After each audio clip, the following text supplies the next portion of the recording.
Chapter 50. And Joseph fell upon his father's face, and wept upon him, and kissed him. And Joseph commanded his servants, the physicians, to embalm his father. And the physicians embalmed Israel. And 40 days were fulfilled for him, for so are fulfilled the days of those which are embalmed. And the Egyptians mourned for him 70 days. And when the days of his mourning were past, Joseph spake unto the house of Pharaoh, saying, If now I have found grace in your eyes, speak, I pray you, in the ears of Pharaoh, saying, My father made me swear, saying, Lo, I die. In my grave which I have digged for me in the land of Canaan, there shalt thou bury me.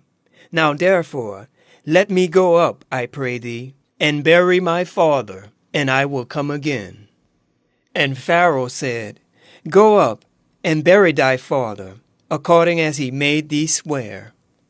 And Joseph went up to bury his father, and with him went up all the servants of Pharaoh, the elders of his house, and all the elders of the land of Egypt, and all the house of Joseph, and his brethren, and his father's house. Only their little ones, and their flocks, and their herds they left in the land of Goshen. And there went up with him both chariots and horsemen, and it was a very great company.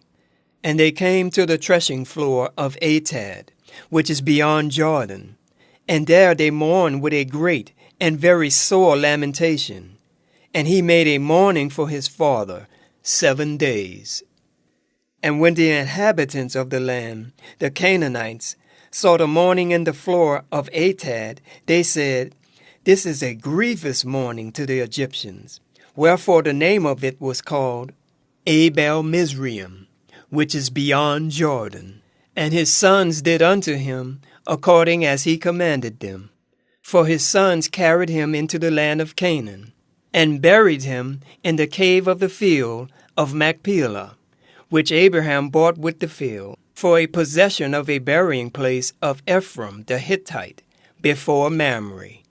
And Joseph returned into Egypt, he and his brethren, and all that went up with him to bury his father, after he had buried his father.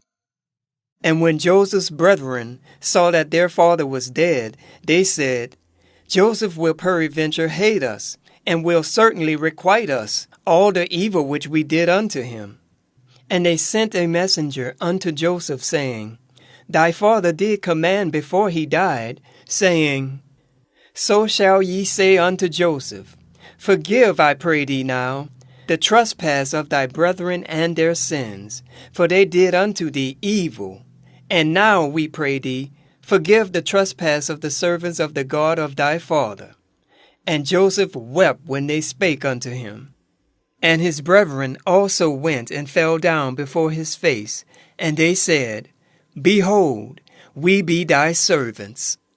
And Joseph said unto them, Fear not, for I am in the place of God. But as for you, ye thought evil against me, but God meant it unto good, to bring to pass, as it is this day, to save much people alive. Now therefore, fear ye not, I will nourish you and your little ones. And he comforted them, and spake kindly unto them. And Joseph dwelt in Egypt, he and his father's house. And Joseph lived 110 years. And Joseph saw Ephraim's children of the 3rd generation, the children also of Machir, the son of Manasseh, were brought up upon Joseph's knees. And Joseph said unto his brethren, I die, and God will surely visit you, and bring you out of this land, unto the land which he sware to Abraham, to Isaac, and to Jacob.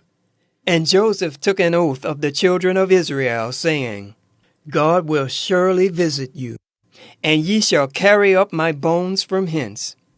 So Joseph died, being 110 years old, and they embalmed him, and he was put in a coffin in Egypt.